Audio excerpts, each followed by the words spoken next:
ಶ್ರೀ ಮಹಾಗಣಪತಯೇ ನಮಃ. ಶ್ರೀ ಗುರುಭ್ಯೋ ನಮಃ.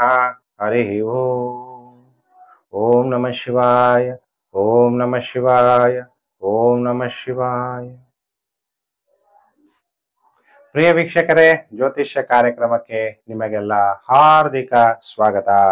ಕಟಕ ರಾಶಿ ಜೂನ್ 2025 ತಿಂಗಳ ಭವಿಷ್ಯ ಕಾರ್ಯಕ್ರಮಕ್ಕೆ ನಿಮಗೆ ಮತ್ತೊಂದು ಸಲ ಹಾರ್ದಿಕ ಸ್ವಾಗತ. ಈ ತಿಂಗಳಲ್ಲಿ ಒಟ್ಟು 3 ಗ್ರಹಗಳು ರಾಶಿ ಪರಿವರ್ತನೆ ಆಗ್ತಾ ಇದ್ದಾರೆ. 6 ಜೂನ್ 2025 2 ಗ್ರಹಗಳು ರಾಶಿ ಪರಿವರ್ತನೆ. ಬೆಳಿಗ್ಗೆ 9:26 ಬುಧ ವೃಷಭ ರಾಶಿಯಿಂದ ಮಿಥುನ ರಾಶಿಗೆ ರಾಶಿ ಪರಿವರ್ತನೆ. ಸೇಮ್ 6ನೇ ತಾರೀಕೇನೆ ನಾನು 2 ಗ್ರಹಗಳು ರಾಶಿ ಪರಿವರ್ತನೆ ಎಂದೆ. ಮಂಗಳ ಗ್ರಹ ರಾತ್ರಿ 2:12 ಕರ್ಕಾಟಕ ನಿಮ್ಮ ಜನ್ಮ ರಾಶಿಯಿಂದ ಸಿಂಹ ರಾಶಿಗೆ ರಾಶಿ ಪರಿವರ್ತನೆ. 15 ಜೂನ್ 2025 ಸೂರ್ಯ ವೃಷಭ ರಾಶಿಯಿಂದ ಮಿಥುನ ರಾಶಿಗೆ ರಾಶಿ ಪರಿವರ್ತನೆ. ಮಂಗಳ ಗ್ರಹ ಮಕಾ ನಕ್ಷತ್ರ ಸಿಂಹ ರಾಶಿಯಲ್ಲಿ, ಬುಧ ಮೃಗಶಿರಾ ನಕ್ಷತ್ರ 3ನೇ ಪಾದದಲ್ಲಿ ಬುಧ ಸಂಚಾರ ಆಗ್ತಾನೆ.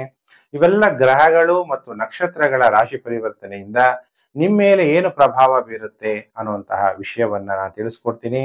ವಿಡಿಯೋನ ಆದಷ್ಟು ಹೆಚ್ಚೆಚ್ಚು ಶೇರ್ ಮಾಡಿ ಸೋಷಿಯಲ್ ಮೀಡಿಯಾಗಳಲ್ಲಿ, Facebook, WhatsApp group, Telegram group ಎಲ್ಲರಿಗೂ ಕೂಡ ಈ ನಾನು ಹೇಳುವಂತಹ ವಿಷಯದಿಂದ ಅನುಕೂಲ ಆಗ್ಬೋದು. ಪರಿಹಾರಗಳನ್ನು ನೀವು ಮಾಡಿಕೊಂಡು ನಿಮಗೆ ಉತ್ತಮ ಬದುಕು ಉಂಟಾಗುವ ಸಾಧ್ಯತೆಗಳು ಇರುತ್ತೆ. ಹಾಗಾದ್ರೆ ಕುಜ ನಿಮ್ಮ ಜನ್ಮ ರಾಶಿಗೆ ದ್ವಿತೀಯ ಭಾವದಲ್ಲಿ ಸಂಚಾರ ಆಗ್ತಾ ಇದ್ದಾನೆ.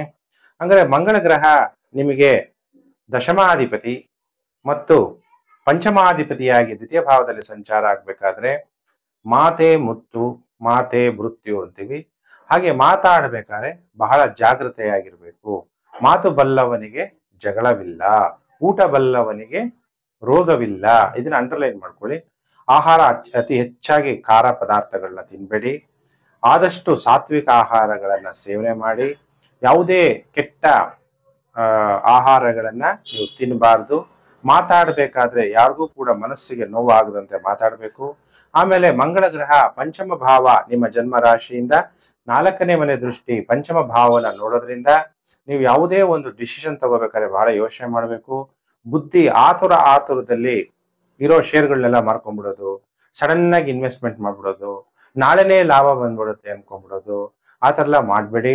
ಟ್ರೇಡಿಂಗ್ ಮಾಡ್ಬೇಕಾದ್ರೆ ಇನ್ನೊಬ್ಬರ ಸಲಹೆಗಳನ್ನ ತಗೊಂಡು ನೀವು ಟ್ರೇಡಿಂಗ್ ಮಾಡೋದಾದ್ರೆ ಟ್ರೇಡಿಂಗ್ ಮಾಡಲೇಬಾರದು. ಅದರಲ್ಲೂ ಕೂಡ ಜೂಜಾಟದಲ್ಲಿ ಹಣ ಕಳ್ಕೊಳ್ಳುವಂಥದ್ದು, ಟ್ರೇಡಿಂಗ್ ಅಲ್ಲಿ ಹಣ ಕಳ್ಕೊಳ್ಳುವಂತ ಸಾಧ್ಯತೆಗಳಿರುತ್ತೆ. ಅಥವಾ ಕ್ಯಾಸಿನೋ, ಹಾರ್ಸ್ ರೈಡಿಂಗ್ ಇದರಿಂದ ಹಣ ಕಳ್ಕೊಳ್ಳುವ ಸಾಧ್ಯತೆಗಳು ಅತಿ ಹೆಚ್ಚಾಗಿರುತ್ತೆ. ಯಾಕಂದ್ರೆ ನೋಡಿ, ಮಂಗಳ ಗ್ರಹ ನಿಮ್ಮ ಅಷ್ಟಮ ಭಾವನ ನೋಡೋದ್ರಿಂದ ಆಯುಷ್ಯಗೆ ಕಂಟಕ ಇರುತ್ತೆ. ನಿಮ್ಗೆಲ್ಲರಿಗೂ ತೊಂದರೆ ಆಗುತ್ತೆ ಅಂತಲ್ಲ. ಕಂಟಕ ಅಂದ್ರೆ ಏನಾದ್ರೂ ನೆಗೆಟಿವ್ ಎಫೆಕ್ಟ್ ಆಗ್ಬೋದು.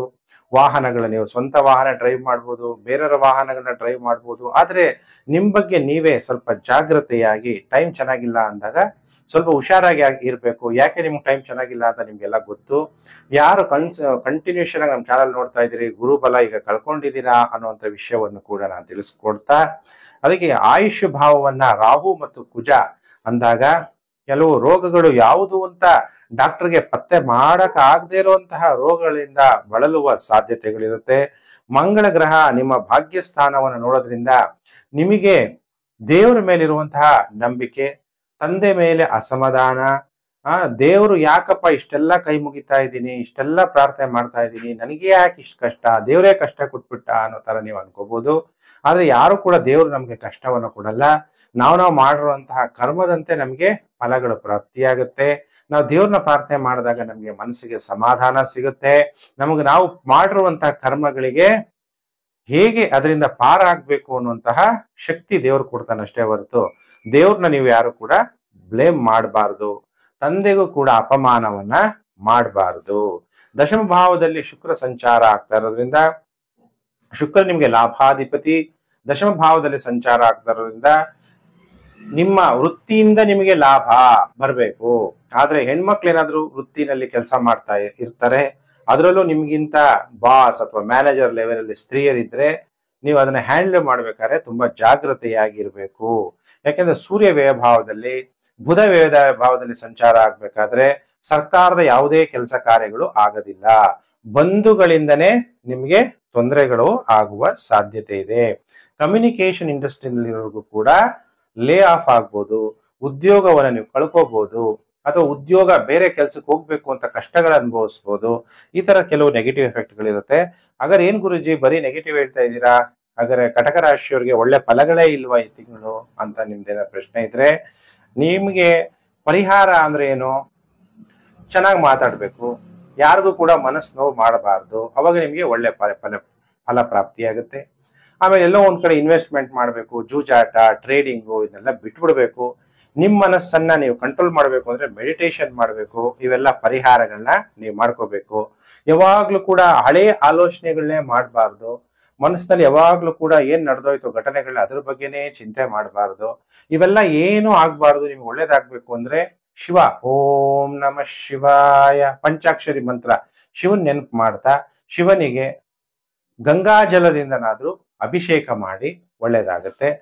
ಹಣಕಾಸು ಅಭಿವೃದ್ಧಿ ಇರೋರು ಪಂಚಾಮೃತ ಅಭಿಷೇಕವನ್ನು ಮಾಡಿಸಿ ಇನ್ನೂ ಒಳ್ಳೆ ಫಲಗಳು ಕಟಕ ರಾಶಿಯವರಿಗೆ ಪ್ರಾಪ್ತಿಯಾಗುತ್ತೆ. ಪ್ರಿಯ ವೀಕ್ಷಕರೇ, ನಾನು ಮತ್ತೊಂದು ವಿಡಿಯೋದಲ್ಲಿ ಮತ್ತೆ ನಾನು ನಿಮ್ಮನ್ನು ಭೇಟಿ ಮಾಡ್ತೀನಿ. ನಮಸ್ಕಾರ. ಸಮಸ್ತ ಲೋಕೋ ಸುಖಿನೋ ಭವಂತು. ನಿಮಗೆಲ್ಲ ಒಳ್ಳೇದಾಗಲಿ.